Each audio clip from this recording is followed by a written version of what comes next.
Je m'appelle Lana Connelly. J'ai 34 ans, et il y a 2 mois, la vidéo de mon mariage a atteint les 2 millions de vues. Mais cette histoire ne commence pas par mon mariage. Elle commence par un coup de téléphone de ma mère. Le genre d'appel où l'on peut l'entendre répéter ces mots, avant même de les prononcer. Elle a dit, « C'est mieux si tu ne viens pas. Tu gâcherais l'ambiance. » Elle parlait du mariage de ma petite sœur, Shelby. Shelby épousait un homme du nom de Brett Winslow, dans un endroit appelé le Whitehaven Resort, le genre de lieu où les serviettes de table ont plus de fil au centimètre carré, que mes propres draps de lit. Et ma mère, Diane Connelly, avait décidé que je n'y avais pas ma place. Avant de vous raconter la suite, prenez un instant pour aimer cette vidéo, et vous abonner. Et si vous le souhaitez, dites-moi dans les commentaires d'où vous m'écoutez, et quelle heure il est chez vous. J'adore savoir jusqu'où ces histoires voyagent. Laissez-moi vous ramener à un mardi soir, en mars. Le soir où mon téléphone a sonné, et où la voix de ma mère a retenti, comme un bulletin météo que personne n'avait demandé. Les macaronis au fromage bouillonnaient déjà, quand le téléphone a sonné. J'avais le gant de cuisine dans une main, et une cuillère en bois dans l'autre. Et, pendant un instant, j'ai envisagé de ne pas répondre. Ma mère avait ce talent particulier pour appeler, pile au moment où quelque chose requérait mon attention. « Lana, il faut que je te parle du mariage de Shelby. » J'ai baissé le feu, et je me suis appuyé contre le plan de travail. La cuisine sentait le cheddar fort, et le beurre noisette. Le genre de plat réconfortant pour cette fatigue du mardi soir, celle qui s'installe lourdement sur vos épaules. Le mariage de Shelby a lieu au Whitehaven Resort, a-t-elle déclaré, comme si elle annonçait un sommet diplomatique. Très exclusif, liste d'invités limitée. Tu comprends? Je n'ai rien dit. J'avais appris, il y a des années, que le silence était le moyen le plus rapide, pour pousser ma mère à dire ce qu'elle pensait vraiment. Reed ne s'y sentirait pas à sa place, de toute façon, a-t-elle ajouté. Tu sais comment il est, dans les beaux endroits. Reed, mon fiancé. L'homme qui fabriquait des meubles de ses propres mains, et restaurait des voiliers que d'autres avaient abandonnés. L'homme qui, un jour, a conduit pendant 3 heures dans une tempête de neige, pour réparer la balustrade d'un inconnu, simplement parce que la femme de cet inconnu avait appelé son atelier en larmes. Ce Reed-là. Maman, es-tu en train de me dire que je ne suis pas invité? Je te dis simplement que c'est mieux, si tu ne viens pas. Et voilà. Sans le moindre enrobage. Sans la moindre excuse. J'ai gratté les bords brûlés de mes macaronis, et je suis resté planté dans la cuisine, essayant de me rappeler la dernière fois où ma mère m'avait demandé d'être présente, au lieu de me demander de rester à l'écart. Je n'en ai trouvé aucune. Pas une seule fois. C'était un schéma récurrent. Et j'avais vécu dedans depuis si longtemps, que je l'avais confondu avec le papier peint. Les fêtes d'anniversaire de Shelby, avec des serviettes assorties, et des photographes professionnels. Les miens, avec un gâteau acheté au supermarché, et une carte signée de l'écriture de ma mère, qui semblait toujours avoir été faite à la hâte. L'annonce des fiançailles de Shelby, encadrée sur la cheminée. Les miennes, accueillies par un silence de 4 secondes, suivi d'un simple « Eh bien, j'espère que tu as bien réfléchi ». Les photos de vacances sur le mur, d'où j'avais été rogné si soigneusement, qu'on aurait cru que la famille n'avait qu'une seule fille. Ce soir-là, j'ai jeté les macaronis brûlés à la poubelle. Reed m'a trouvé debout dans la cuisine plongée dans le noir, à minuit, et il n'a pas dit un mot. Il m'a simplement tendu une tasse de thé, et s'est assis sur le plan de travail, à côté de moi. Le truc, quand on grandit en étant toujours au second plan, c'est qu'on ne le remarque pas toujours sur le moment. Ça s'infiltre de travers, comme l'humidité. On se réveille un jour, tout est moite, et on n'arrive pas à se rappeler quand ça a commencé. La remise des diplômes du lycée de Shelby. Ma mère a engagé un photographe professionnel, avec un réflecteur, et un deuxième objectif. Il y a 47 photos de cette journée. Je les ai comptées, un jour. Shelby avec sa toque. Shelby avec ses amis. Shelby et maman, joue contre joue. Comme une publicité pour la fierté maternelle. Ma propre remise de diplôme universitaire. 4 ans plus tard, dans une autre école. Un diplôme en résolution de conflits, qui m'a pris 5 ans, parce que je travaillais de nuit. Ma mère en a oublié la date. Elle m'a envoyé un texto le lendemain, est-ce que je l'ai raté? Aucune excuse, aucun suivi, juste un point d'interrogation, qui résonnait curieusement comme un point final. La fête de fiançailles de Shelby, il y a 2 ans. Ma mère a pris l'avion pour la Floride, a réservé un hôtel, et a organisé un brunch pour 30 invités. Quand je l'ai appelé, le mois suivant, pour lui dire que Reed m'avait demandé en mariage, la ligne est restée silencieuse pendant 4 secondes. Celles-là aussi, je les ai comptées. Eh bien, a-t-elle dit, j'espère que tu as bien réfléchi. L'odeur de la laque, c'était ce dont je me souvenais le plus. À chaque occasion spéciale dans notre maison, ma mère se tenait dans la salle de bain, laquant les cheveux de Shelby pour en faire une coiffure digne d'un magazine. Je m'asseyais sur le bord de la baignoire, pour regarder.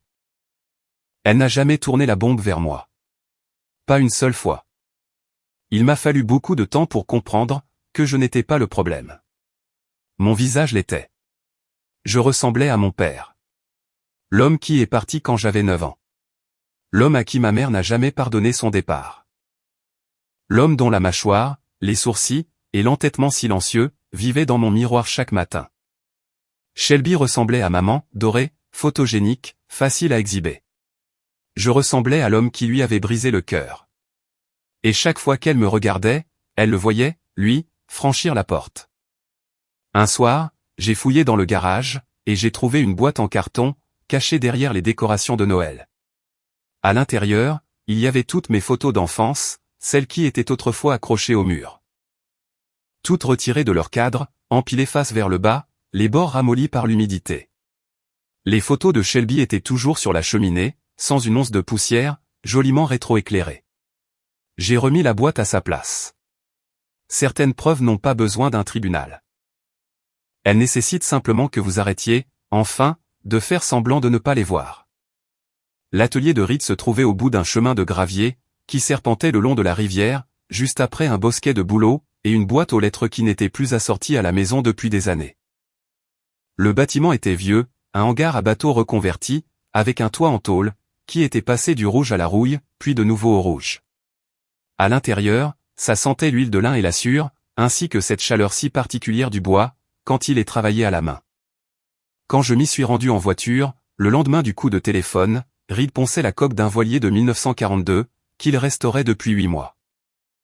Le bateau était en chêne et en cèdre, meurtri par des décennies de négligence, et il le ramenait à la vie, comme il ramenait tout à la vie, lentement, avec ses mains, une couche à la fois. Il l'avait baptisé « Second souffle ». Je me suis assise sur une caisse renversée, et je lui ai raconté ce que ma mère avait dit. Il n'a pas arrêté de poncer. Le rythme de ses mouvements, long et régulier, fut le seul son entre nous, pendant un moment.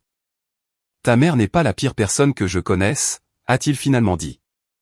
Elle est juste celle qui a le plus peur. Je n'avais jamais vu les choses sous cet angle. Peur de quoi? De moi? De ce que je représentais? D'une vie qui ne ressemblait pas à celle qu'elle avait minutieusement répétée. Nous avons parlé de notre mariage. Nous l'avions vaguement planifié, une petite fête, ici même, à l'atelier. Rien d'extravagant. Reed avait proposé de fabriquer les tables lui-même.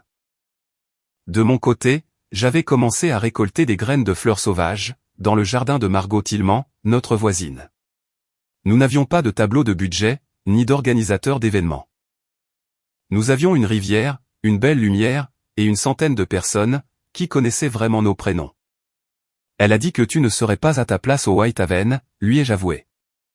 Il a essuyé la sueur sur son avant-bras, avec le dos de sa main. Les portes de l'atelier étaient grandes ouvertes, et le soleil de fin de journée pénétrait sous un angle rasant, teignant tout d'une couleur ambrée. Lana, je n'ai pas non plus été invité à Thanksgiving. J'ai arrêté de compter à la 2e année. Il disait ça comme il disait la plupart des choses, sans amertume, sans en faire un drame, juste comme un fait, comme s'il lisait la météo. Je l'ai regardé se remettre à poncer. La coque commençait à briller, là où il avait retiré le vieux vernis. Sous tous ces dommages, le bois était encore bon. Il avait juste besoin de quelqu'un d'assez patient, pour le redécouvrir. Shelby m'a appelé 2 jours plus tard, et je savais que ça arriverait. De la même façon qu'on sait que la pluie arrive, quand l'air devient lourd. Lana. Salut. J'ai entendu dire que maman t'avait parlé. Sa voix ressemblait à du miel, versé sur quelque chose de tranchant. Je pouvais entendre des glaçons teintés dans un verre, de son côté. Le petit cocktail de milieu d'après-midi, ce qui, pour Shelby, était pratiquement un trait de personnalité. C'est le cas. Je veux juste que tu saches que ce n'était pas mon idée. Une pause, soigneusement calibrée. Je lui ai dit que tu devrais venir. Vraiment? Bien sûr. Mais tu sais comment elle est. Et honnêtement, un autre tintement de glaçon, maman n'a pas tout à fait tort. La famille de Brett est très raffinée. Et Reed, sans vouloir te vexer, il se pointerait probablement en chaussures de chantier. Reed possédait exactement une seule paire de chaussures de ville. Il les avait achetées pour la fête de fin d'année de mon entreprise, il y a 3 ans, et il les avait cirées lui-même. Mais Shelby ne le savait pas, car Shelby n'était jamais venu à quoi que ce soit, où nous l'avions invité. On pourrait se faire un déjeuner entre filles après, a-t-elle proposé, la voix légèrement enjouée. Juste nous deux. C'est moi qui régale. C'était la technique signature de Shelby. Le lot de consolation, déguisé en acte de générosité. Un brunch que vous n'aviez pas demandé, pour compenser un événement dont on vous avait exclu. Elle faisait ça depuis qu'on était gamine. Elle cassait mes crayons de couleur, puis m'offrait un de ses feutres. Toujours de la mauvaise couleur. J'apprécie ton appel, Shelby. Bien sûr. Je ne voulais juste pas que tu penses que je ne. Un temps d'arrêt, puis, ok. Je t'aime. J'ai raccroché et, pour la première fois de ma vie, je ne me suis pas senti triste à propos de ma sœur. J'ai ressenti quelque chose de plus vif. Ce n'était pas de la colère, ça viendrait plus tard, et repartirait vite, comme les orages d'été. C'était plus silencieux, plus net, c'était de la clarté. J'avais passé 34 ans à traduire le comportement de ma famille, pour en faire quelque chose avec quoi je pouvais vivre. Maman ne le pense pas vraiment. Shelby est juste stressée. Elle-même. Elle le montre juste d'une manière différente. Je parlais couramment cette langue. Je pouvais conjuguer chaque excuse à tous les temps. Mais assise là, dans ma cuisine, le téléphone encore chaud dans ma main, j'ai réalisé que j'en avais fini avec la traduction. Leurs mots signifiaient exactement ce qu'ils disaient. Tu gâcherais l'ambiance. Il viendrait en chaussures de chantier. C'est moi qui régale. Certaines conversations se terminent par un au revoir. Celle-ci s'est terminée par un point final, que j'avais été trop poli pour mettre, pendant 3 décennies. Le samedi matin suivant, je me suis assise à la table de la cuisine, avec une tasse de café, et un rouleau de papier craft marron. La radio de Reed diffusait du jazz depuis l'atelier, juste assez fort, pour que j'entende la ligne de basse par la fenêtre ouverte. J'ai débouché un stylo bleu, et j'ai commencé à écrire des noms. Pas une liste d'invités, mais une liste de gratitude. Margot Tillman, ma voisine, qui m'apportait de la soupe à ma porte, à chaque fois que je tombais malade, depuis 7 ans. Pas parce que je lui demandais, mais parce qu'elle le remarquait. Dave et Elena Parker, mes collègues, qui m'ont aidé à déménager à minuit, quand un tuyau a explosé dans mon ancien immeuble. Elena a débarqué avec du ruban adhésif et le chariot de sa fille, et Dave a descendu mon étagère sur 3 étages, sans se plaindre une seule fois. Coach Barnett, mon entraîneur de softball au lycée, qui a conduit pendant 4 heures un jour, juste pour me voir recevoir un certificat de médiatrice, événement auquel personne de ma famille n'a assisté. Il s'est assis au dernier rang, et a applaudi à tout rompre, comme si j'avais gagné un championnat. Madame Adex, ma prof d'anglais de seconde, qui a écrit « Tu as une voix. Utilise-la » sur ma dissertation finale. Je l'ai retrouvée sur les réseaux sociaux il y a 6 ans, et nous nous échangeons des cartes d'anniversaire depuis ce jour-là. Reed a ajouté ses propres noms. Il y avait Frank, un charpentier de marine à la retraite, qui lui avait appris à faire des assemblages à queue d'aronde, quand il avait 19 ans. Il y avait la famille Kamura, dont Reed avait réparé le bateau de pêche à prix coûtant, après qu'une tempête a failli ruiner leur gagne-pain. Il y avait Janet, sa toute première cliente, qui passait encore chaque printemps, avec de la confiture maison. À midi, nous avions 120 noms. Chacun d'entre eux pourrait vous raconter une histoire, expliquant pourquoi il se trouvait sur ce bout de papier. Il n'y avait aucune invitation par obligation, aucun contact professionnel, aucun inconnu que nous avions vaguement croisé un jour, lors d'un événement mondain. Juste des mains, qui avaient serré les nôtres, quand les choses devenaient lourdes à porter. Reed a regardé la liste, et a dit « 120 personnes ». Et chacune d'entre elles a répondu présent, quand ça comptait vraiment. J'ai repris le stylo. Tout en bas du papier craft, j'ai écrit un nom de plus, celui de ma mère, et je l'ai entouré. Reed l'a vu. Il n'a rien dit. Il a simplement rempli ma tasse de café, et il est retourné à l'atelier. Certaines invitations sont offertes avec les deux mains grandes ouvertes. Vous les tendez, en sachant pertinemment qu'on pourrait bien vous les rendre. Le mariage de Shelby a eu lieu un samedi, en avril. Je le sais parce qu'Instagram me l'a dit, et parce que ma mère avait publié un compte à rebours, qui avait commencé 45 jours plus tôt. J'ai passé la matinée dans mon jardin, à retourner la terre dans les carrés potagers, que Reed avait construits avec du bois de quai récupéré. La terre était fraîche et humide à cause de la pluie de la nuit, et il y avait quelque chose de délibérément ancré à la réalité, dans le fait d'enfoncer mes mains dans la terre, pendant que ma sœur prononçait ses vœux devant un homme que je n'avais rencontré que 2 fois. L'après-midi venu, les photos ont commencé à inonder mon fil d'actualité. Le White Haven Resort, drapé d'organza blanc. 300 invités assis sur des rangées de chaises dorées, une sculpture de glace, un quatuor à cordes en direct, Shelby dans une robe qui coûtait probablement plus cher que ma voiture, souriant. Un sourire dont je savais qu'il était répété, parce que je l'avais vu s'entraîner à le faire, devant le miroir de la salle de bain, depuis qu'elle avait 12 ans. J'ai fait défiler les photos, de la même manière qu'on passe en voiture, devant une maison où l'on a vécu. Par curiosité, mais sans aucune nostalgie. J'ai reconnu peut-être 40 personnes dans la foule. Les autres étaient des étrangers. Les associés de Brett, le cercle social de ma mère, des gens dont les noms apparaissaient sur des marque-places, mais qui ne figuraient dans le téléphone de personne, un mardi à 2 heures du matin, quand tout allait mal. Ce soir-là, ma tante Patricia m'a appelé.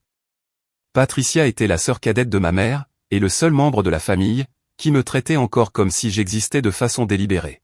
« J'aurais aimé que tu sois là, ma chérie », a-t-elle dit. Sa voix était basse, comme si elle s'était isolée dans un couloir, pour passer cet appel. Ta mère est en pleine représentation. Je pouvais entendre la réception derrière elle. Des rires, des cliquetis, le boom étouffé d'un DJ qui passait un morceau avec beaucoup trop de basse. Tu vas bien, a-t-elle demandé. Je vais bien, tante Patricia. Vraiment? Tant mieux, parce que je suis en train de manger des crevettes qui coûtent 14 $ pièce, et ça n'a aucun goût. Cette fête n'a aucune âme. Je l'ai remercié. Et je le pensais vraiment. Puis j'ai posé le téléphone, et je suis retourné dans le jardin. La terre était chaude maintenant, et les plants de tomates que j'avais mis en terre le matin même, se tenaient déjà beaucoup plus droits. Ce soir-là, Shelby a publié une vidéo de sa première danse. 500 cœurs, 20 commentaires de gens dont je n'avais jamais entendu parler, et un seul commentaire de maman, ma fille parfaite. J'ai fermé l'application. Dans 6 semaines, ce serait mon tour. Et je n'allais me donner en spectacle, pour absolument personne. J'ai fabriqué l'invitation de ma mère à la main. Sur du papier craft, tout comme la liste des invités. J'ai écrit son nom à l'encre bleue, j'ai plié un brin de lavande séché à l'intérieur, et je l'ai scellé avec la cire d'une bougie, que Margot m'avait offerte.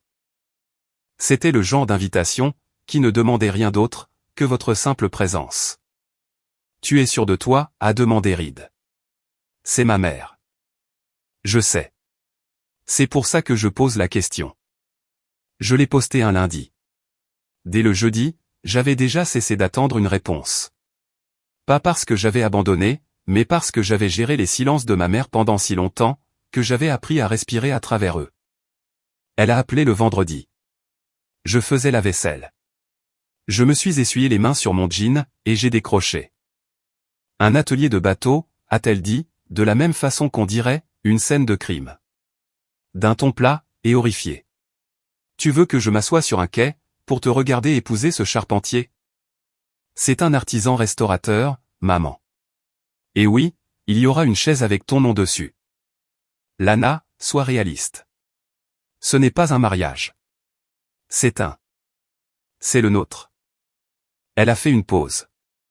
Je pouvais l'entendre recalibrer sa pensée, comme elle le faisait toujours, quand quelqu'un refusait de suivre le scénario qu'elle avait écrit dans sa tête. Je vais y réfléchir, a-t-elle lâché. Dans le vocabulaire de ma mère, je vais y réfléchir, n'avait jamais, ne serait-ce qu'une seule fois, précédé un « oui ». C'était un « non » poli, le genre de phrase qu'elle pourrait utiliser plus tard, pour se justifier en disant « J'y ai quand même pensé ». 3 jours plus tard, l'invitation est revenue par le courrier. L'enveloppe n'avait pas été ouverte. Sur le devant, avec l'écriture ferme et travaillée de ma mère, retour à l'expéditeur.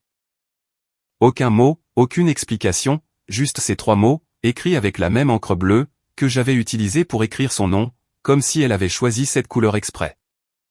Je suis resté un long moment devant la boîte aux lettres. Le brin de lavande avait glissé par une déchirure dans le coin, sec et fragile, s'accrochant au rabat. J'ai pressé la lavande, entre les pages du livre de recettes de ma grand-mère. Celui que Diane avait jeté après la mort de grand-mère, et que j'avais sauvé du trottoir, juste avant le passage du camion poubelle. La reliure était craquelée, et les pages sentaient la vanille et la farine. Il contenait des recettes, pour toutes les formes d'amour, auxquelles ma grand-mère croyait. Certaines choses se gardent, non pas parce qu'elles vous appartiennent, mais parce que quelqu'un se doit de se souvenir, qu'elles ont un jour existé. La transformation a commencé un samedi, en mai, 5 semaines avant le mariage. Reed a envoyé un message à son réseau. Pas de discussion de groupe, pas de mail de masse, juste des messages individuels qui disaient « On prépare l'atelier. Amenez ce que vous avez sous la main. » Ils ont débarqué avec un peu de tout. Dave Parker est arrivé le premier, avec la benne de son pick-up remplie de planches de quai récupérées, et une scie circulaire. Il a passé l'après-midi à construire une piste de danse, sur la dalle de béton où Reed stockait habituellement le bois d'œuvre. À la tombée de la nuit, c'était de niveau, bien lisse, et ça sentait bon le cèdre fraîchement coupé. Margot est venue avec ses rideaux en dentelle vintage de 1978. Ce qu'elle avait utilisé à son propre mariage, soigneusement pliés dans du papier de soie, pendant toutes ces années. Elle les a drapés en travers des grandes portes ouvertes de l'atelier, pour qu'ils attrapent la brise de la rivière. La dentelle était jaunie et délicate, et elle transformait la lumière de l'après-midi, en quelque chose qui semblait tout droit sorti d'un tableau. Elena Parker a accroché des guirlandes lumineuses le long des chevrons, en utilisant une échelle qu'elle avait empruntée à l'école de sa fille. Lucie, sa fille de 12 ans, aidait à remplir des bocaux en verre avec des fleurs sauvages, de la lavande, du gypsophile, et des marguerites blanches, cueillies dans le jardin de Margot. L'ami de Reed, de la marina, un homme nommé Hank, qui s'exprimait principalement par des hochements de tête, a soudé une arche sur mesure, à partir de vieilles balustrades en fer forgé, et l'a installée à la proue du voilier restauré. C'était brut, imparfait, et absolument magnifique. À la fin du premier week-end, l'atelier ressemblait à un endroit, qui avait toujours attendu ce moment. Les guirlandes lumineuses se reflétaient à la surface de la rivière, au crépuscule. Le toit de tôle, qui sonnait habituellement comme un tambour sous la pluie, encadrait désormais le ciel, comme le plafond voûté d'une cathédrale. Coût total, $3,800. Le repas serait sous forme de buffet participatif. La musique viendrait d'une enceinte, diffusant la playlist de Reed. Le gâteau, un 4/4 au citron préparé selon la recette de la mère de Reed, Martha, serait cuisiné par Martha elle-même. Margot a pris un peu de recul, et a regardé ce que nous avions construit. Elle a coincé une mèche rebelle derrière son oreille, et a murmuré, on dirait un endroit où de vraies choses se produisent. Elle avait raison. Et les choses vraies n'ont pas besoin d'une liste de 300 invités, pour prouver qu'elles ont de l'importance. Ma mère n'a jamais su laisser les choses tranquilles.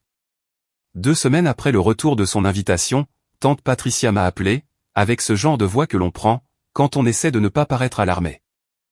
Ma chérie, il faut que je te dise quelque chose. Ta mère passe des coups de fil à tout le monde. À qui ça? À la famille, et même à la famille éloignée. Elle a dit à oncle Frank, que tu faisais une sorte de dépression nerveuse. Elle a dit à ta cousine Denise que ce mariage dans un atelier était, et je cite ses propres mots, un appel à l'aide. La machine à laver tournait derrière moi, battant son rythme régulier. La normalité domestique a un son, et c'est celui d'un cycle d'essorage, pendant que votre mère détruit votre réputation, un coup de fil après l'autre. Elle a appelé la mère de Reed, aussi, a ajouté Patricia, en baissant la voix. Ça m'a stoppé net. Elle a dit à Martha que Reed n'était pas, comment l'a-t-elle formulé? Pas assez stable, pour subvenir aux besoins d'une femme. Elle a raconté je ne sais quoi, sur le fait que son entreprise faisait faillite. L'entreprise de Reed n'avait jamais fait faillite. Il était passé près de la catastrophe, une fois, il y a 3 ans, quand un fournisseur a fait faillite, et qu'il a perdu 2 mois de matériaux. Il avait enchaîné les doubles services, accepté des travaux de réparation qu'il n'aimait pas spécialement, et il avait tout reconstruit. L'atelier tenait toujours debout. Et lui aussi. Ce soir-là, oncle Frank m'a appelé. Frank était le petit frère de ma mère, un homme calme et pragmatique, qui réparait des chaudières pour gagner sa vie, et qui possédait un détecteur de mensonges internes, de niveau professionnel. Ta mère a appelé, a-t-il lancé, sautant les salutations d'usage. Elle dit que tu ne vas pas bien. C'est vrai? Je vais très bien, oncle Frank. Je me marie dans un atelier, au bord de la rivière, avec 120 personnes qui me connaissent vraiment. Un long silence s'est installé. Ta mère a toujours été créative, avec la vérité. Il n'en a pas dit plus, mais je l'ai entendu. Le déclic d'un homme, qui déplaçait son allégeance, d'une colonne à une autre. Ce soir-là, Reed est rentré à la maison, plus silencieux que d'habitude. Il a accroché sa veste au crochet près de la porte, s'est lavé les mains dans l'évier de la cuisine, et est resté planté là, laissant couler l'eau, bien plus longtemps que nécessaire. Ta mère a appelé la mienne, a-t-il dit. Je sais. Peu importe ce qu'elle a dit, je ne veux pas le répéter. Il a fermé le robinet. Elle essaie de défaire les choses, avant même qu'elle n'arrive. Je n'ai pas demandé de quelle chose il parlait. Je le savais déjà. Ma mère n'essayait pas d'empêcher un mariage. Elle essayait de m'empêcher de construire une vie, qui prouverait que la sienne était bâtie sur du sable. Martha Gallagher a roulé pendant 3 heures depuis le nord de l'État, un mercredi matin, sans prévenir de sa venue. Elle a débarqué dans notre allée, au volant d'une berline poussiéreuse, avec une glacière sur la banquette arrière, et une expression sur le visage qui disait très clairement qu'elle avait déjà pris sa décision sur un sujet précis. Je voulais voir l'atelier, a-t-elle annoncé, en me serrant dans ses bras à la porte. Mon fils en parle comme si c'était une église. Martha avait 63 ans, de larges épaules, et un sens pratique tel, qu'on lui faisait confiance en moins de 5 minutes. Son mari était mort quand Reed avait 16 ans, et elle avait élevé 3 garçons toute seule, avec un salaire de bibliothécaire, et un potager qui ne cessait jamais de donner. Elle avait des callosités sur les paumes de ses mains, et des opinions qu'elle ne prenait pas la peine d'adoucir. Je l'ai conduite à l'atelier. Elle s'est tenue dans l'embrasure des grandes portes ouvertes, regardant la rivière, les guirlandes lumineuses, la piste de danse que Dave avait construite, et le voilier, avec son vernis tout neuf, qui brillait sous la lumière de l'après-midi. Elle n'a rien dit pendant un long moment. Puis, elle s'est avancée vers la première rangée de chaises, a trouvé celle avec le nom de Margot, et a hoché la tête. C'est le mariage le plus authentique que j'ai jamais vu. Nous nous sommes assises sur le quai avec du thé glacé, et je lui ai tout raconté. L'appel téléphonique, l'invitation renvoyée, les appels au reste de la famille. Ta mère m'a appelé, a dit Martha. Elle m'a dit que Reed n'était pas prêt. J'ai eu un nœud à l'estomac. Je suis désolé. Ne le sois pas. Je lui ai répondu que mon fils construisait des choses depuis l'âge de 12 ans. Il a fabriqué un nichoir pour moi quand il en avait 13, et il ne s'est toujours pas effondré. Il te construira une belle vie. Elle a pris une gorgée de thé, et a ajouté, je lui ai dit que, si elle avait des doutes au sujet de mon fils, elle était la bienvenue pour venir constater son travail, de ses propres yeux. Et elle a raccroché. Avant de repartir le lendemain matin, Martha avait déjà commencé à faire une fournée d'essai, pour son 4/4 au citron, dans ma propre cuisine. Toute la maison sentait le zeste de citron et le beurre, et elle avait gribouillé des notes dans la marge, du livre de recettes de ma grand-mère. Des ajustements pour l'altitude, une astuce avec du beurre bien froid, et le petit dessin d'un cœur, juste à côté de la liste des ingrédients. Sur le chemin du retour, elle m'a envoyé un texto, garde-moi une place à côté de cette dame, avec ses rideaux en dentelle vintage. Elle a l'air d'être mon genre de personne. Nina Reeves a débarqué à l'atelier, par pur hasard. Elle avait 27 ans, était journaliste pour le journal régional, et elle écrivait une série d'articles intitulés « Ces petites entreprises qui ont survécu, portraits de commerce et d'ateliers locaux, qui ont traversé la dernière décennie sans mettre la clé sous la porte ». Le chantier naval de Reed figurait sur sa liste, parce qu'il avait fait l'objet d'une brève mention, il y a 2 ans, lorsque le conseil municipal avait voté la préservation du front de mer. Elle est arrivée un jeudi, avec un sac d'appareils photo, et un bloc-notes, s'attendant à photographier des coques de voilier, et à discuter de chaînes d'approvisionnement.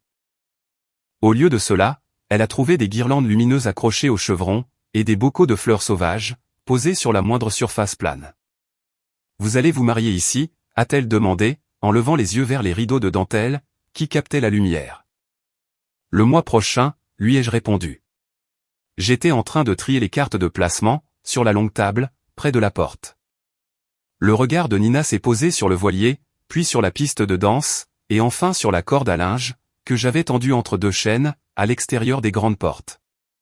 Nous allions demander aux invités, d'écrire des petits mots, et de les y accrocher pendant la réception. Puis-je vous poser des questions sur le mariage, pour mon article? C'est. Elle a regardé autour d'elle une nouvelle fois. C'est une bien meilleure histoire, que la restauration de bateaux.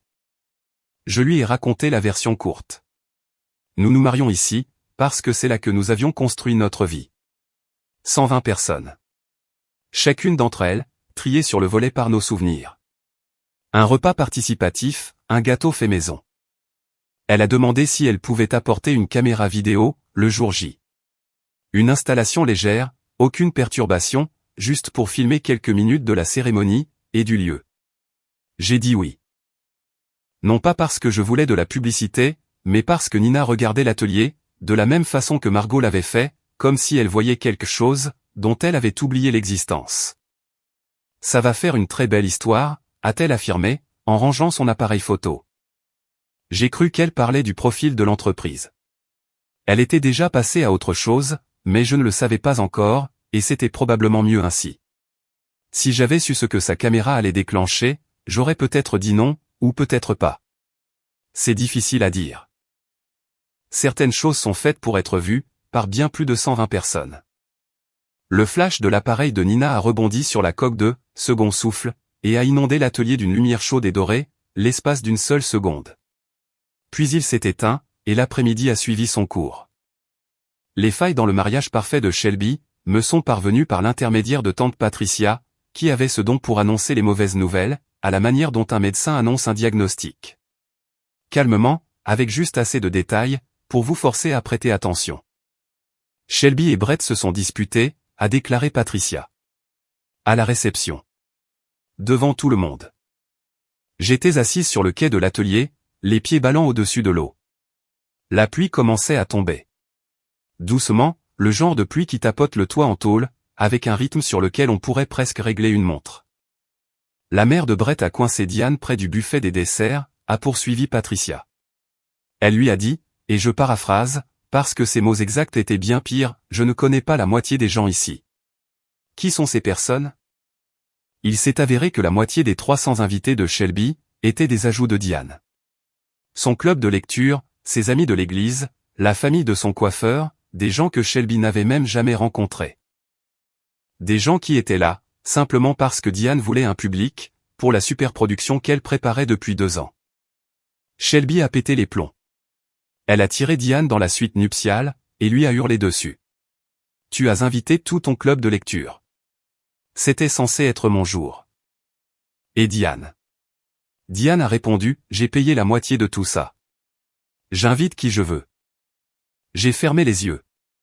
La pluie était devenue régulière maintenant, tambourinant sur le toit en tôle au-dessus de moi. Et l'espace d'un instant, cela ressemblait à des applaudissements, pour quelque chose dont personne n'était fier. C'était comme regarder 2 miroirs, refléter la vanité de l'autre, a dit Patricia. Aucune des deux ne pouvait voir au-delà de son propre reflet, assez longtemps pour remarquer que l'autre faisait exactement la même chose. Je n'ai ressenti aucun triomphe. C'était ça le plus étrange. Je pensais que ce serait le cas. Une petite étincelle coupable de satisfaction. Mais assise là, avec la pluie tombant sur la rivière, et la voix de Patricia dans mon oreille, tout ce que j'ai ressenti, c'est de la tristesse. Triste pour Shelby, qui avait troqué l'authenticité contre le spectacle, et qui était surprise quand le spectacle s'effondrait. Triste pour Diane, qui ne pouvait pas s'arrêter de jouer un rôle, assez longtemps pour réaliser que le public n'en avait rien à faire. Ta mère et ta sœur se ressemblent bien plus, qu'aucune d'elles ne l'admettra jamais, a conclu Patricia. Je n'étais pas en désaccord, mais je n'avais pas non plus envie de célébrer les failles des autres. J'avais ma propre maison à construire, et elle allait tenir bon, parce que les gens à l'intérieur, étaient vrais. Vous savez, en étant plongé dans cette histoire, je n'arrête pas de penser à tous ces noms sur ma liste d'invités. 120 personnes, et chacune d'entre elles pourrait vous raconter une histoire, expliquant pourquoi elle était là. Si vous êtes toujours à l'écoute, j'ai une question pour vous. Avez-vous déjà dressé une liste d'invités, non pas par obligation, mais par gratitude? Laissez un commentaire. Et si cette histoire vous parle, le bouton d'abonnement est juste là. Il y a une tradition dont la plupart des mères rêvent. Emmener leur fille choisir sa robe de mariée. Du champagne, des miroirs, et des larmes. Et ce moment magique, où la bonne robe rend tout le monde silencieux. Je n'ai pas appelé Diane. J'ai appelé Margot. Nous sommes allés dans une petite boutique vintage, au centre-ville. Le genre d'endroit où les robes sont suspendues sur des cintres en bois, et où l'air sent le camphre, et la vieille vanille. Margot portait ses lunettes de lecture sur une chaîne, autour du cou, et avait un mouchoir dans la poche de son gilet. Ce qui m'indiquait qu'elle avait déjà décidé, qu'elle allait pleurer. J'ai essayé 3 robes. La première était trop chargée, avec des perles et du tulle, qui me donnait l'impression de porter l'ambition de quelqu'un d'autre. La deuxième était trop simple, une nuisette qui ne tenait aucune forme. La troisième était de couleur ivoire, s'arrêtait à mi-mollet, avec de la dentelle au poignet, et une encolure qui tombait juste en dessous des clavicules. Elle ressemblait à quelque chose que ma grand-mère aurait pu porter, sur une vieille photographie, à une époque où les mariages étaient plus petits, et où le gâteau était préparé par quelqu'un qui vous aimait. Oh, a dit Margot. Juste cette petite syllabe, la main pressée à plat contre sa poitrine. Elle s'est levée de sa chaise, et s'est approchée. Ses mains tremblaient légèrement, pendant qu'elle boutonnait le dos. De petits boutons de nacre, qui demandaient de la patience. Elle les a boutonnés un par un, comme on le fait, quand on sait que le moment est important, et qu'on ne veut surtout pas le précipiter. J'ai boutonné la robe de ma fille il y a 30 ans, a-t-elle dit doucement. Je n'aurais jamais cru avoir l'occasion de le refaire un jour. La fille de Margot vivait à l'étranger. Elle ne s'était pas parlé depuis des années, pour des raisons que Margot gardait pliées aussi soigneusement, que les rideaux en dentelle qu'elle avait sauvés de son propre mariage. Je n'ai pas posé de questions. Certains silences appartiennent aux autres, et c'est à eux de les briser. Je me suis regardé dans le miroir. Pas de maquilleur professionnel, pas de photographe, pas de mère debout derrière moi, à ajuster mon voile en chuchotant à quel point j'étais belle. Juste moi, Margot, un miroir vieux de 100 ans avec un éclat dans le coin, et une robe qui semblait avoir attendu dans cette boutique, pour ce moment précis. Les larmes sont venues à ce moment-là. Pas pour la robe, pas pour le mariage, mais pour ma grand-mère. Elle, qui est morte il y a 8 ans, et qui se serait assise sur cette chaise de boutique, pour pleurer sans aucune retenue. Elle aurait dit, c'est ma fille. Et elle l'aurait pensé de tout son cœur. Margot a ajusté la dentelle à mon poignet, et a murmuré, tu ressembles à quelqu'un, qui a compris ce qui compte vraiment. Diane est venue chez moi un mercredi après-midi, 3 semaines avant le mariage. Elle n'a pas appelé avant. Elle n'a pas envoyé de texto. Elle est simplement apparue sur le porche, de la même façon qu'elle apparaissait partout, sans invitation, et parfaitement préparée. Elle portait un album photo, relié en cuir, avec des bordures dorées. Le genre que l'on achète, quand on veut que le contenant soit plus impressionnant, que le contenu lui-même. J'ai réfléchi, a-t-elle déclaré, se tenant dans l'encadrement de ma porte, l'album pressé contre sa poitrine, comme un bouclier. Il n'est peut-être pas trop tard, pour faire les choses correctement. Faire quoi, correctement? Le mariage. Un vrai lieu de réception. Une vraie liste d'invités. Elle est entrée sans y être invitée.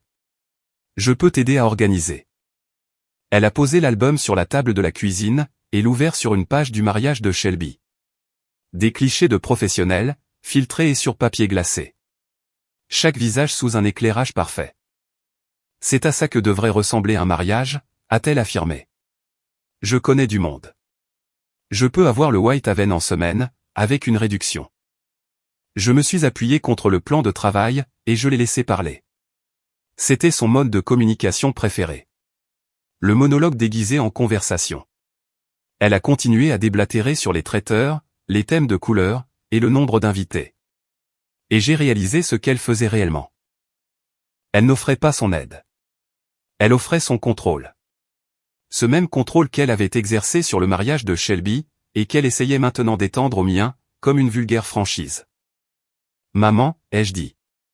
Ce mariage est déjà organisé. Chaque chaise a un nom. Mais aucune de ces personnes ne fait partie de la famille, Lana. Je l'ai regardée. Elle se tenait dans la cuisine que Reed et moi avions peinte ensemble, sous l'étagère qu'il avait construite, pour le livre de recettes de ma grand-mère. Juste à côté de la fenêtre, d'où je pouvais voir le jardin de Margot en pleine floraison. Ils font tous partie de ma famille, lui ai-je dit. Juste pas de la tienne. Son visage a changé. Ce n'était pas de la colère.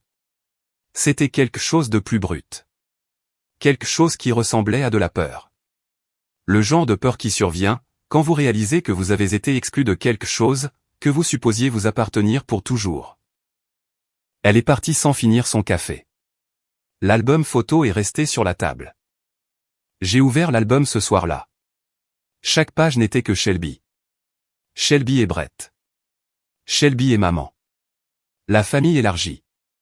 Le complexe hôtelier. La sculpture de glace. 300 visages.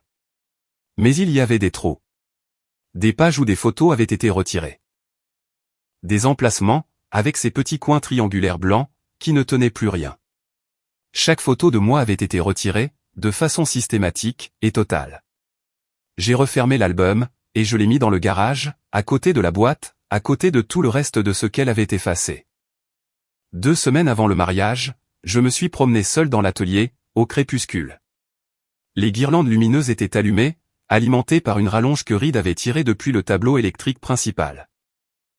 Elles projetaient des cercles chauds sur les poutres du plafond, et se reflétaient sur la rivière à l'extérieur, comme des pièces de monnaie éparpillées. Les fleurs sauvages dans leurs bocaux avaient été changées le matin même. Lucie, la fille d'Elena, prenait sa mission très à cœur, et débarquait un jour sur 2, avec de nouvelles boutures du jardin de Margot. La piste de danse était vernie, et parfaitement lisse. La corde à linge pour les petits mots des invités, pendait entre les 2 chaînes, à l'extérieur des grandes portes, avec ses pinces en bois qui attendaient en rang. Le voilier, second souffle, trônait au fond de l'atelier, fraîchement verni et étincelant. Reed avait construit une petite estrade à la proue, où nous allions prononcer nos vœux. J'ai marché entre les rangées de chaises, en lisant les cartes de placement. Chacune écrite à la main, avec la même encre bleue, que j'avais utilisée pour la liste des invités. Margot Tillman, premier rang, côté gauche, à côté de Martha Gallagher. 2 femmes qui ne me devaient absolument rien, mais qui avaient décidé d'être là quand même. 2 femmes qui étaient des mères, d'une manière bien différente de celle que l'on m'avait donnée, et qui n'en étaient que meilleures. Oncle Frank, au 3e rang. Il avait confirmé sa présence par un simple coup de fil, je serai là. Dis-moi juste où me garer. Coach Barnett, au 4e rang, qui avait conduit pendant 4 heures une fois de plus, parce que c'est ce que Coach Barnett faisait toujours. Et puis, il y avait cette chaise vide, au 1er rang, sur le côté droit. La carte de placement disait simplement « Maman ». Je suis resté là, à la fixer. Une partie de moi voulait l'enlever. Plier la chaise, recycler la carte, et récupérer cet espace, pour quelqu'un qui l'utiliserait vraiment. Une autre partie de moi savait, que ce n'était pas pour ça qu'elle était là. Reed m'a trouvé debout, devant cette chaise. Il était entré par la porte de côté, avec de la sueur encore sur les épaules. « Laisse-la », a-t-il dit. « Pas pour elle, mais pour toi. Pour que tu saches, que ce n'est pas toi qui as fermé la porte. » J'ai laissé la chaise. Et sur la carte de placement, sous le mot « Maman », je n'ai pas écrit de nom de famille. Je n'ai pas écrit de supplique. Je l'ai juste laissé telle qu'elle. La chose la plus simple, et la plus honnête, que je pouvais offrir. Dehors, les lucioles commençaient à clignoter, près du bord de l'eau. La rivière était sombre et lisse. Les guirlandes lumineuses bourdonnaient doucement. Et quelque part dans ce silence, l'atelier a cessé d'être un simple lieu de réception, pour devenir une promesse. Le dîner de répétition était un repas participatif. Il n'y avait pas de salle de bal, pas de plan de table imposé, pas de menu imprimé avec 3 plats et des accords mets 20. Il y avait le pain de maïs de Margot, dense et doré, encore chaud dans sa poêle en fonte. Il y avait la fournée d'essai du 4/4 au citron de Martha, dont elle jurait qu'il n'était pas encore parfait, mais dont tout le monde a quand même mangé 2 parts. Il y avait un grand plat de tamal, préparé par la belle-mère d'Elena, et une mijoteuse de porc effiloché apportée par Hank, qui l'a déposée sans aucune explication, et est parti avant que quiconque puisse lui demander la recette. Nous avons mangé dehors, sur le quai. Pas de micro, pas d'estrade. Quand les gens voulaient dire quelques mots, ils se levaient simplement, d'où ils étaient assis, et disaient ce qu'ils avaient sur le cœur. Dave Parker a parlé le premier. Lana a un jour fait la médiation, lors d'un conflit entre deux collègues de travail, qui ne s'étaient pas adressé la parole depuis 6 mois. Quand elle a eu terminé, ils partageaient leur déjeuner ensemble. C'est ça qu'elle est. Elle répare les choses. Coach Barnett a levé son verre de thé glacé. J'ai entraîné Lana quand elle avait 14 ans. Elle n'était pas la plus rapide. Elle n'était pas la plus forte. Mais c'était la gamine qui portait l'équipement, pour ceux qui ne le pouvaient pas. À chaque entraînement. Janet, la première cliente de Reed, s'est levée, les mains dans les poches de sa veste. Reed a réparé le voilier de mon mari, l'année où il est décédé. Il ne m'a rien fait payer. Il est revenu 3 fois, pour s'assurer que tout était parfait. C'est cet homme-là, que votre fille va épouser. Elle a jeté un œil à la chaise vide, puis a détourné le regard. Le toast de Reed fut le dernier. Il se tenait là où le quai rejoignait l'herbe. La rivière dans son dos, une main dans la poche. Lana est la première personne, qui a regardé mon atelier, sans y voir un tas de bazar, a-t-il dit. Elle y a vu une maison. Le pain de maïs avait disparu. Les bougies à la citronnelle commençaient à vaciller. La rivière faisait son doux clapotis contre les piliers. Et quelque part en amont, une grenouille taureau faisait de son mieux, pour concurrencer la conversation. Je n'ai pas fait de discours. J'ai serré la main de Reed sous la table, et j'ai articulé un silencieux « merci » à l'attention de toute la pièce. C'était suffisant. Parfois, la meilleure chose que vous puissiez dire, c'est rien du tout. Parce que les gens qui comptent vraiment, le savent déjà. Ce soir-là, mon téléphone a vibré. Un texto de Shelby. J'ai entendu parler de ton mariage dans l'atelier. Mignon. Je l'ai lu 2 fois. Le point à la fin en disait bien plus que le mot en lui-même. Le matin de mon mariage, je me suis réveillé avant l'aube. La maison était silencieuse. Reed était déjà parti. Il m'avait envoyé un message à 5 heures du matin, à l'atelier. Dernier préparatif. Il avait cette manie de devoir toucher chaque surface, avant un événement. Comme un pilote qui fait le tour de son avion, avant le décollage. Je l'ai laissé faire. J'ai fait couler du café, et je me suis tenu à la fenêtre de la cuisine. Le ciel passait du noir, au gris, puis au bleu le plus pâle. Le genre de matin, qui ne fait aucune promesse. La lumière de juin, dans cette région du pays, a une qualité particulière. Elle est douce, mais honnête. Elle ne cache rien.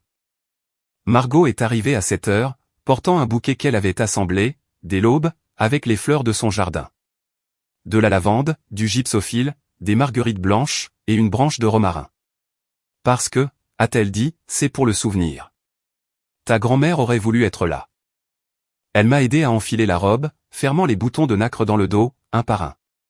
Ses mains ne tremblaient plus, cette fois.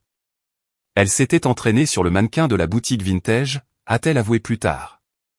Elle voulait que ce soit parfait. Tu sais, a-t-elle dit, en attachant le dernier bouton. J'ai boutonné la robe de ma propre fille, il y a 30 ans. Une autre robe, un autre siècle. Elle a fait une pause. Elle était magnifique. Toi, tu es vrai. Je ne l'ai pas corrigé. Vrai, c'était bien mieux. Je me suis regardé dans le miroir. Pas de maquillage professionnel, juste du mascara, un baume à lèvres, et les joues un peu roses, à cause d'une tasse de café fort, et de l'émotion d'un matin qui compte. La robe tombait parfaitement. La dentelle à mes poignets accrochait la lumière de la fenêtre. Je me ressemblais à moi-même, ce qui était la seule personne, à laquelle j'avais jamais voulu ressembler, en ce jour précis. Diane n'a pas appelé. Elle n'a pas envoyé de texto.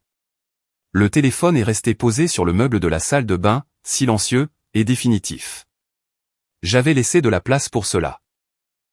Un vide dans la matinée, là où la voix d'une mère aurait dû résonner, pour me dire que j'étais belle, pour me demander si j'étais nerveuse, ou pour arranger mes cheveux, comme le font les mères. Ce vide est arrivé, puis il est passé, et je l'ai laissé faire. Margot m'a tendu le bouquet. De la lavande, du romarin, et les plus petites marguerites blanches, que j'ai jamais vues. Prête, a-t-elle demandé. J'ai hoché la tête. Et je le pensais vraiment, d'une manière dont je n'avais rien pensé, depuis des années. Pas prête, dans le sens de préparer. Prête, dans le sens où j'avais fini d'attendre. Fini de répéter la version de quelqu'un d'autre, pour cette journée. Prête à entrer pleinement dans la mienne. L'atelier était plein. 120 personnes remplissaient les rangées de chaises, que Reed et Dave avaient disposées en un arc de cercle délicat, face au voilier. Les grandes portes étaient ouvertes sur la rivière, et une brise entrait, transportant l'odeur de l'eau, du bois chaud, et des fleurs sauvages. Les rideaux de dentelle de Margot bougeaient doucement, comme une respiration. Il n'y a pas eu de marche dans l'allée au bras d'un père. Personne pour me donner, parce que je n'étais pas un objet à donner. Je suis entré seul, par la porte de côté. De la même façon que j'entrais dans l'atelier de Reed depuis 3 ans, comme si j'y étais à ma place. Reed se tenait à la proue de second souffle. Il avait mis une chemise blanche boutonnée, et l'unique paire de chaussures de ville qu'il possédait, cirée une nouvelle fois le matin même. Ses mains étaient croisées devant lui, et quand il m'a vu, il n'a pas pleuré. Il a juste hoché la tête, une fois. Comme on le fait, quand quelque chose que l'on a construit, finit enfin par tenir solidement. Nos vœux ont été courts. J'avais écrit les miens sur une carte, mais je n'en ai pas eu besoin. Tu ne m'as jamais demandé d'être quelqu'un d'autre, ai-je dit. Tu ne m'as jamais corrigé. Tu ne m'as jamais rogné du cadre. Tu m'as simplement tendu une tasse de thé, et tu t'es assis à côté de moi, dans le noir. Reed s'est raclé la gorge. Lana, tu m'as appris qu'une maison sans personne à l'intérieur, ce n'est que du bois d'œuvre. Et qu'un bateau sans nom, ce n'est qu'un trou dans l'eau. J'ai entendu Margot pleurer, avant de la voir. Un son étouffé et digne, depuis le premier rang. Martha avait la main posée sur le bras de Margot. Et Martha pleurait aussi, ce que je ne l'avais jamais vu faire, et que Reed a qualifié plus tard, d'événement historique. Oncle Frank a applaudi le premier. Il était au 3e rang, et il a applaudi comme il faisait toutes les choses, fermement, et avec conviction. Comme si le son lui-même, était une décision. La cérémonie a duré 22 minutes. Pas de sculpture de glace, pas d'orchestre, pas de 300 étrangers dont je ne pouvais retenir les noms. Juste 120 personnes qui nous connaissaient vraiment, et une chaise vide au premier rang, qui en disait plus long que n'importe quel discours. Nina Reeves filmait depuis le côté gauche de l'atelier, sa caméra posée sur un trépied, près de l'établi. Silencieuse, et discrète. J'avais oublié qu'elle était là. Je n'allais pas l'oublier bien longtemps. La réception s'est répandue hors de l'atelier, et sur le quai, comme quelque chose qu'on ne pouvait pas contenir. Des assiettes de ce buffet participatif couvraient chaque table. Le pain de maïs de Margot était de retour, elle en avait fait une double fournée. La salade caprese d'Elena. Le porc effiloché de Hank. Une mijoteuse de chili, apportée par quelqu'un que je n'ai pu identifier, jusqu'à ce que coach Barnett lève timidement la main. La recette de mon ex-femme, a-t-il précisé. C'est la seule bonne chose, que j'ai obtenue avec le divorce. La playlist de Reed résonnait depuis une enceinte calée contre le mur de l'atelier. De la guitare acoustique, de la vieille soul. Le genre de musique qui remplit l'espace, sans étouffer les conversations. Les gens dansaient sur le plancher en cèdre de Dave. Martha et Margot étaient assises ensemble, au premier rang des chaises que personne n'avait pris la peine de déplacer. Elles partageaient une part de gâteau au citron, et discutaient, comme si elles se connaissaient depuis des décennies. La corde à linge fut la chose à laquelle je ne m'attendais pas. Je l'avais tendue entre les deux chaînes, comme une idée de dernière minute. Des pinces en bois, des cartes vierges, quelques stylos. Écrivez quelque chose, accrochez-le, ou ne le faites pas. Aucune pression. À 21h, la corde était pleine. J'ai marché le long de la ligne, lisant les mots sous les guirlandes lumineuses. Merci d'être la voisine qui a déneigé mon allée, chaque hiver. Margot. Tu as sauvé mon emploi, quand personne d'autre ne voulait m'écouter. Elena. Tu as réparé l'étagère de ma fille, et tu n'as pas voulu prendre un centime. Saraka, j'ai conduit 4 heures, parce que certains trajets valent la peine d'être faits 2 fois, coach B. Chaque carte était la preuve tangible, de quelque chose de vrai. Pas de grands gestes théâtraux, pas de moments pour Instagram. Juste l'accumulation de petites preuves, de 2 vies vécues avec des liens authentiques. Une carte, vers la fin de la ligne, était écrite avec une écriture que je ne reconnaissais pas, je ne connais ni la mariée, ni le marié. Je suis juste l'accompagnateur de quelqu'un. Mais je souhaite que chaque mariage ressemble à celui-ci. Je me tenais sur le quai, à 21h, et je regardais la rivière. L'eau ressemblait à du verre noir. Quelque part en amont, le Whitehaven Resort accueillait la représentation de quelqu'un d'autre. Ici, sur ce quai, avec des assiettes de buffet, des mots écrits à la main, et un mari qui sentait la sûre et le gâteau au citron, j'avais absolument tout ce dont on m'avait toujours dit, que je ne méritais pas. Je veux faire une petite pause ici, une seconde. Cette corde à linge couverte de mots, chacun écrit à la main, par quelqu'un qui a répondu présent. Je n'ai pas demandé de discours. Je n'ai pas engagé de coordinateur.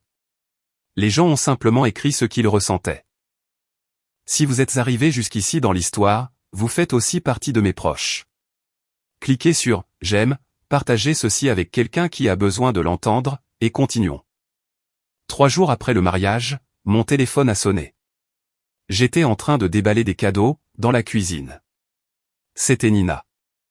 Alors, a-t-elle commencé, de cette façon dont les journalistes disent « Alors, quand ils sont sur le point de vous annoncer quelque chose, qui va changer l'échelle de votre semaine ». L'article a été mis en ligne ce matin. Il s'intitule « Le mariage à l'atelier, une célébration faite main ». C'est super, ai-je répondu, en posant un saladier sur le plan de travail.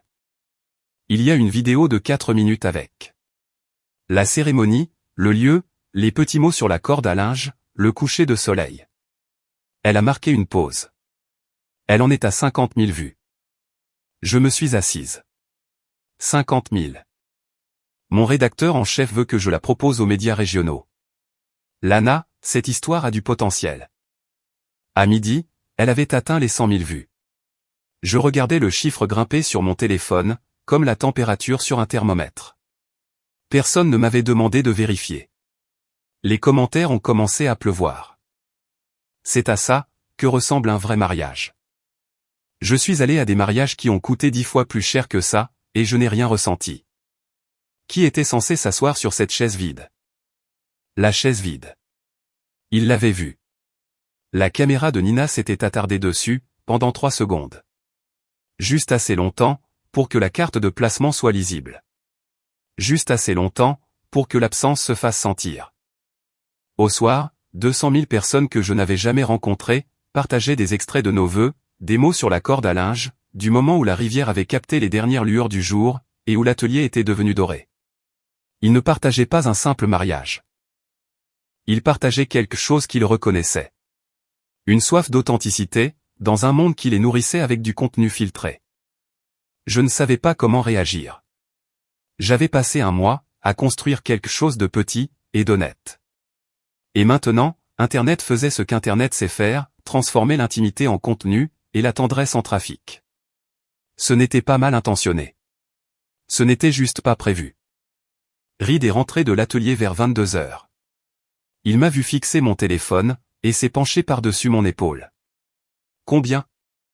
400 000. Il a embrassé le sommet de ma tête. Ton mariage est plus populaire que toi. J'ai ri, mais quelque part dans ma poitrine, une boule se formait. Parce que je savais très bien qui allait voir ça, ensuite. Je savais que l'algorithme n'en avait rien à faire, de la vie privée. Et je savais que quelque part, dans une maison qui sentait le Chanel numéro 5 et les faux semblants, ma mère était sur le point de voir sa fille, celle qu'elle avait exclue, devenir visible aux yeux de 2 millions d'inconnus. Au bout du 4e jour, la vidéo avait dépassé les 2 millions de vues. Elle avait été reprise par 3 blogs lifestyle. Un groupe Facebook de femmes, avec 800 000 membres, l'avait partagé avec la légende, c'est ce que devraient être les mariages. Une animatrice radio en Caroline du Nord, l'a mentionné lors de son émission matinale. La mariée de l'atelier, ont-ils commencé à m'appeler? Un titre pour lequel, je n'avais jamais passé d'audition. L'histoire à laquelle tout le monde s'accrochait, ce n'était ni le lieu, ni les vœux, ni le repas participatif. C'était la chaise. La mariée laisse une chaise vide, pour sa mère qui a refusé de venir. C'était le gros titre qui s'est propagé le plus vite. Pas celui que Nina avait écrit. L'article de Nina était prudent, respectueux, et remettait les choses dans leur contexte. Mais Internet ne s'embarrasse pas du contexte. Il se nourrit de gros titres. Et ce gros titre a touché une corde sensible, si profonde, que c'en était presque douloureux. Mon téléphone est devenu un objet que j'évitais. Des demandes d'interview pour des émissions matinales, des messages d'inconnus, des emails de magazines de mariage voulant faire un reportage sur l'anti-mariage. J'en ai refusé la plupart. Je n'avais pas construit cette journée pour en faire une marque. Je l'avais construite, comme une limite à ne pas franchir. Mais un commentaire m'a arrêté. Il était enfoui dans le fil de discussion Facebook, posté par une femme nommée Grace, 52 ans. Sa photo de profil montrait un chien, et un coucher de soleil. Ma mère m'a fait la même chose. Il y a 15 ans, elle m'a dit que mon fiancé n'était pas assez bien. Elle n'est pas venue à mon mariage. Nous avions 40 invités dans un jardin. Pas de vidéo, pas d'article, personne n'a rien vu. Voir ta chaise m'a fait me sentir moins folle. Merci. Je l'ai lu 4 fois. Puis, j'ai lu les réponses. Il y en avait des centaines. Des femmes dans la quarantaine, la cinquantaine, la soixantaine, qui partageaient la même histoire, avec des mots différents. Exclus des mariages, des fêtes de fin d'année, des événements familiaux. À qui l'on disait qu'elles n'étaient pas à la hauteur. À qui l'on disait qu'elles allaient gâcher l'ambiance. 2 millions de personnes avaient regardé mon mariage. Et la chose dont ils se souvenaient le plus, ce n'était pas la robe, ni les vœux, ni le coucher de soleil sur la rivière. C'était une chaise vide. Un simple meuble, qui ne portait rien d'autre que le poids d'une question, à laquelle personne ne voulait répondre, pourquoi n'était-elle pas là? Parfois, la chose la plus bruyante dans une pièce, c'est ce qui y manque. Shelby a envoyé un texto en premier. 6 mots, aucune ponctuation. Maman a vu la vidéo, aucune félicitation. Aucun commentaire sur la belle cérémonie. Juste une mise à jour de statut, délivrée avec la même palette émotionnelle, qu'un message vocal de votre dentiste. Puis oncle Frank a appelé. Sa voix était différente, cette fois. Pas prudente, ni mesurée, mais lourde de quelque chose, que je n'arrivais pas à nommer. Ta mère l'a regardé 3 fois, m'a-t-il dit. Elle m'a appelé après la 2e fois. Elle pleurait. Lana, elle pleurait, pour de vrai. Je me suis assise sur le bord du lit. L'horloge sur la table de nuit faisait tic-tac, ce que je n'avais jamais remarqué auparavant. Elle n'arrête pas de répéter qu'elle était censée être là. Que c'était sa chaise. Frank a poursuivi, et je lui ai dit. Je lui ai dit, Diane, ça a toujours été ta chaise. C'est toi qui as choisi de ne pas t'y asseoir. Il a fait une pause. Elle n'a pas argumenté. C'est peut-être bien la première fois en 40 ans. Le téléphone a sonné de nouveau 20 minutes plus tard, avec le nom de ma mère sur l'écran. J'ai répondu à la 4e sonnerie. Ce qui faisait 2 sonneries de plus, que ce dont j'avais l'habitude autrefois. Et 2 sonneries de moins, que le moment où j'ai failli laisser couler. Pourquoi as-tu mis une chaise pour moi? Sa voix était brisée, dépouillée de cette représentation théâtrale, que j'écoutais depuis 34 ans. En dessous, il y avait quelque chose de plus petit, de plus vieux, et pourtant de plus enfantin.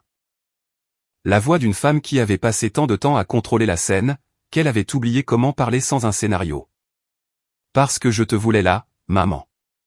J'ai toujours voulu que tu sois là. J'ai juste arrêté de mendier pour l'obtenir. Silence. L'horloge faisait tic-tac. La pluie a commencé à tomber dehors, douce et hésitante. Ces gens dans la vidéo, a-t-elle murmuré. Ils sont vraiment venus pour toi. Chacun d'entre eux. Un autre silence, plus long cette fois. Et puis, juste avant qu'elle ne raccroche, juste avant le petit clic, le blanc sur la ligne, et le retour au silence de ma chambre, j'ai entendu quelque chose, que je n'avais pas entendu venant de ma mère depuis des décennies. Un sanglot. Pas un sanglot théâtral. Pas joué pour un public. Pas le genre de sanglot, qu'elle avait produit au mariage de Shelby, pour le photographe. Un vrai sanglot, les involontaires, qu'elle ne pouvait pas contrôler, et qu'elle n'a même pas essayé de retenir. J'ai posé le téléphone. Reed se tenait dans l'embrasure de la porte, avec 2 tasses de thé. Elle a pleuré, lui ai-je dit. Il s'est assis à côté de moi. Aucun de nous n'a parlé. Certaines choses n'ont pas besoin de mots. Elles ont besoin de temps. Et le temps, c'était quelque chose que j'étais enfin prête à accorder, mais à mes propres conditions. 2 jours plus tard, tante Patricia m'a raconté que Diane avait lu l'article en entier. Nina avait fait quelque chose à quoi je ne m'attendais pas. Elle avait dressé la liste des liens de parenté, ou d'amitié, entre chaque invité et les mariés. Pas pour les 120, juste pour ceux qui avaient accepté d'être cités. Mais c'était suffisant. Une colonne de noms et de raisons, imprimée à côté de la vidéo, comme les légendes d'une œuvre dans un musée. Madame Margot Tillman, voisine, a apporté de la soupe à chaque maladie, pendant 7 ans. Dave et Elena Parker, collègues, ont aidé Lana à déménager à minuit, lors d'une inondation. Coach Barnett, entraîneur de softball au lycée, a conduit 4 heures pour assister au mariage. Janet, première cliente de l'atelier de Reed, a assisté au mariage de l'homme, qui a réparé le bateau de son défunt mari. Patricia a dit que Diane avait lu chaque entrée, comme on lit un acte d'accusation. Lentement, attentivement. Avec la compréhension grandissante, que chaque ligne était la preuve de quelque chose qu'elle avait manqué. Pas la preuve d'une richesse, pas la preuve d'un statut social. Mais la preuve de présence réelle. De soupe laissée sur le pas de la porte, de déménagement en pleine nuit, de trajet de 4 heures, de dettes payées en gâteaux et en travaux de menuiserie, et du simple fait de connaître le prénom de quelqu'un. Diane a appelé Shelby après ça. Patricia a surpris le début de la conversation. « As-tu lu l'article ?» a demandé Diane. La réponse de Shelby, « Et alors ?» Elle a eu de la chance avec une vidéo. Notre mariage était 10 fois plus grand. Plus grand. Pas meilleur. Pas plus rempli d'amour. Pas plus honnête. Juste, plus grand. Un mot qui mesure la superficie, mais pas la substance. Un mot qui compte les têtes, mais pas les cœurs. Patricia a dit que Diane est devenue silencieuse après ça. Pas ce silence stratégique, qu'elle déployait quand elle planifiait sa prochaine attaque. Un silence différent. Celui qui s'installe, quand quelque chose que vous avez passé votre vie entière à construire, est mesuré face à quelque chose construit avec de simples mains, un gâteau au citron, et $3 800. Et que votre propre création, ne fait soudainement plus le poids. Je ne sais pas ce qui s'est passé dans la tête de ma mère ce soir-là. Je n'y étais pas. Patricia n'y était pas. Personne n'y était. Juste Diane, seule dans son salon, face à un ordinateur portable rempli d'inconnus, qui connaissait sa fille bien mieux qu'elle. Et pour la première fois, selon Patricia, qui le tenait de Frank, qui l'avait entendu de Diane elle-même, elle n'a pas attrapé le téléphone pour contrôler le récit. Elle n'a appelé personne pour s'expliquer. Elle n'a pas essayé de manipuler la situation. Elle est juste restée assise là, apprenant ce que ça faisait, d'être celle qui est laissée à l'extérieur. La lettre est arrivée un jeudi, une semaine après que la vidéo ait atteint les 2 millions de vues. Une enveloppe toute simple, avec l'écriture de ma mère sur le devant. Mais différente de ce « retour à l'expéditeur », qui était revenu des semaines plus tôt. Cette écriture-là était ferme, décisive, la marque d'une porte qui claque. Celle-ci était plus tremblante. Les lettres penchaient légèrement, comme si elles avaient été tracées par une main, qui n'était pas sûre de mériter de tenir le stylo. Je l'ai ouverte à la table de la cuisine, avec une tasse de café que je n'ai pas bu. J'ai regardé la vidéo cette fois. C'était la première phrase. Pas de salutation, pas de préambule. Juste ce fait, posé là, comme un premier pas sur un terrain inconnu. Chaque fois, j'ai vu quelque chose de nouveau. La 3e fois, j'ai remarqué le gâteau au citron, et je me suis souvenu que tu m'avais dit, que la mère de Reed aimait faire de la pâtisserie. Je ne l'ai jamais rencontrée. La 5e fois, j'ai vu les mots sur la corde à linge. Et j'ai lu tout ce qui passait à l'écran. La 6e fois, j'ai regardé les chaises, et j'ai essayé de compter les personnes que je reconnaissais. J'en ai trouvé 6, sur 120. 6. Une pause dans l'écriture. Je pouvais voir où le stylo s'était levé, avant de se reposer, laissant un petit point d'encre. La 7e fois, j'ai juste regardé la chaise. 4 lignes supplémentaires, chacune plus courte que la précédente. Je ne sais pas comment réparer ça. Je ne suis pas sûr de savoir comment faire. Mais je sais que la chaise était bien réelle, et je sais que j'aurais dû y être assise. Pas de « je suis désolé ». Pas de « je t'aime ». Aucune explication pour ces années passées à me rogner des photos, pour l'invitation renvoyée, pour les coups de fil empoisonnés à la famille, ou pour l'album dont mes photos avaient été arrachées. Juste ça. L'aveu que la chaise existait, qu'elle lui était destinée, et qu'elle aurait dû y être.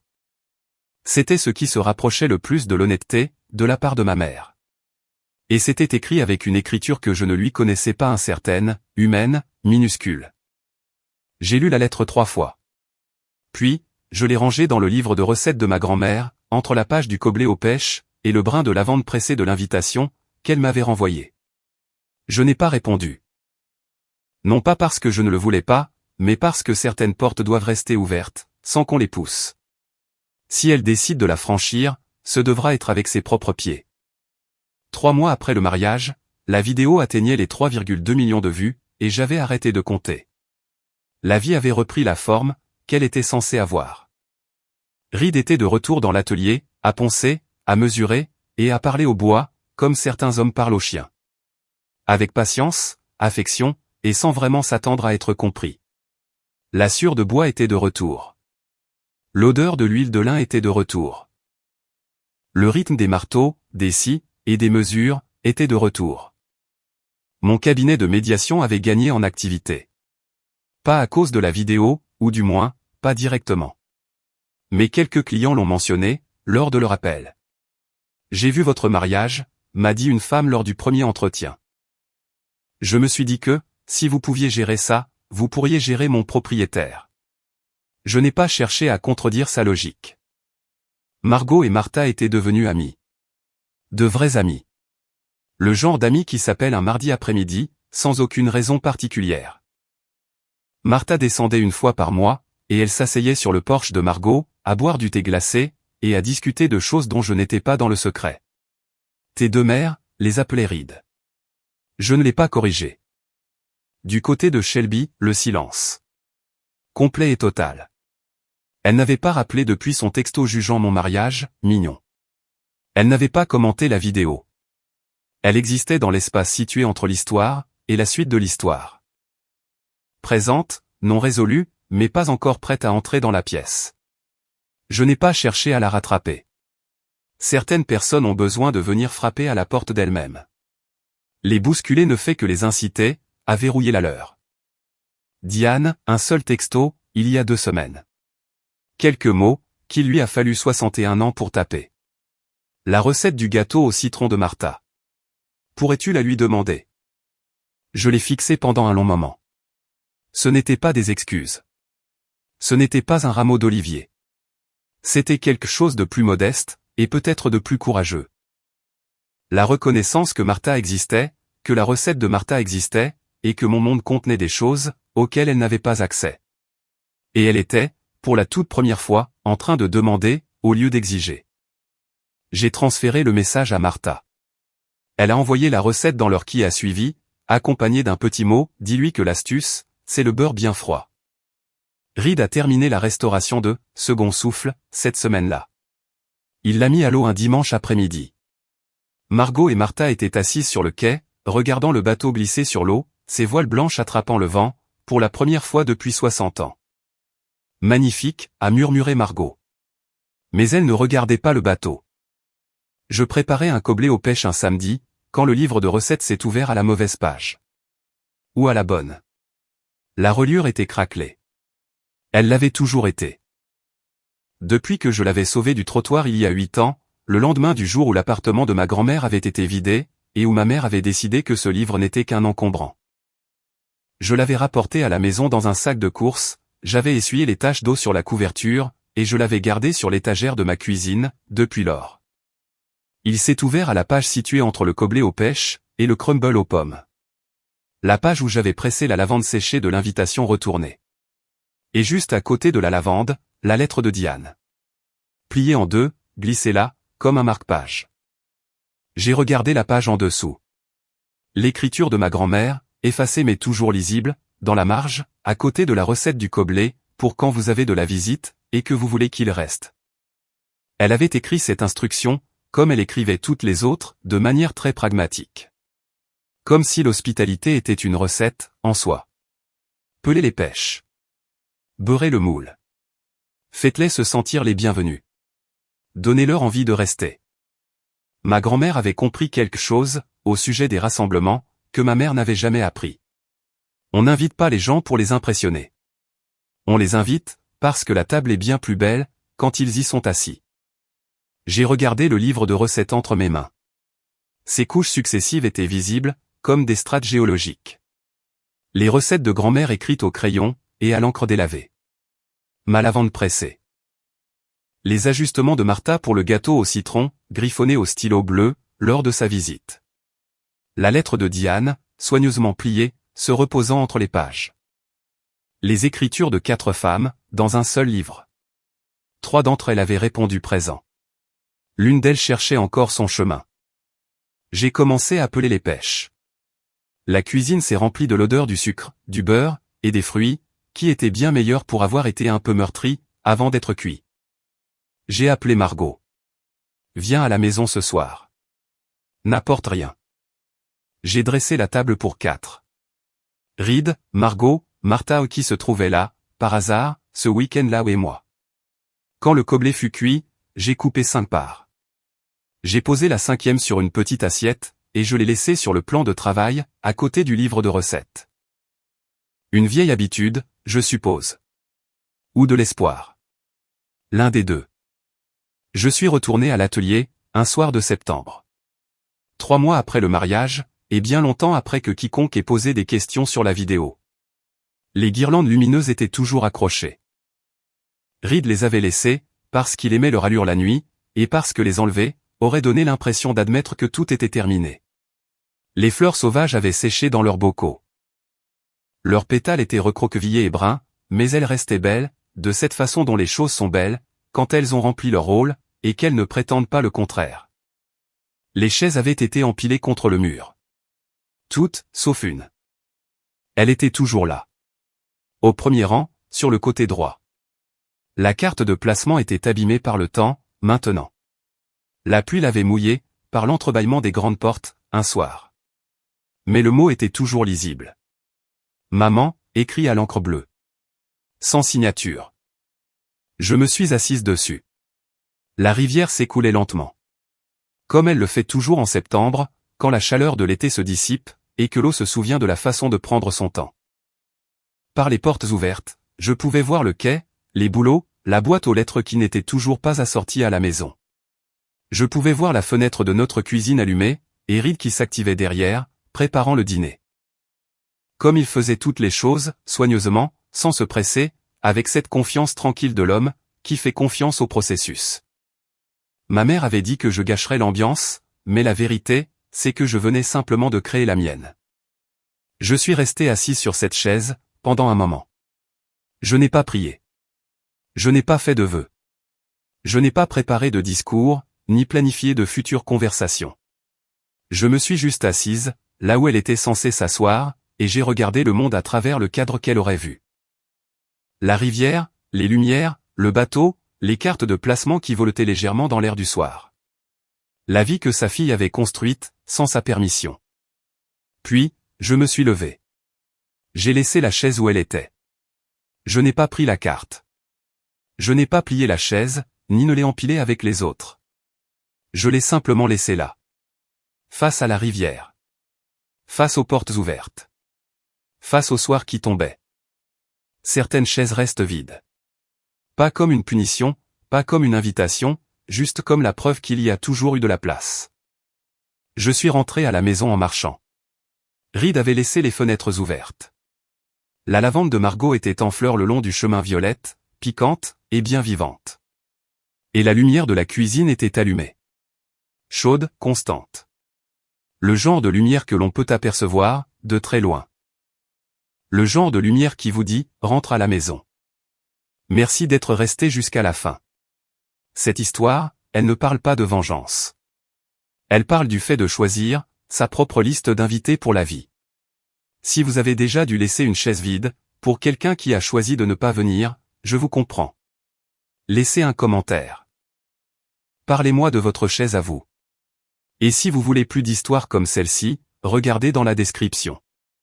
Il y en a une autre, qui n'attend plus que vous. À la prochaine fois.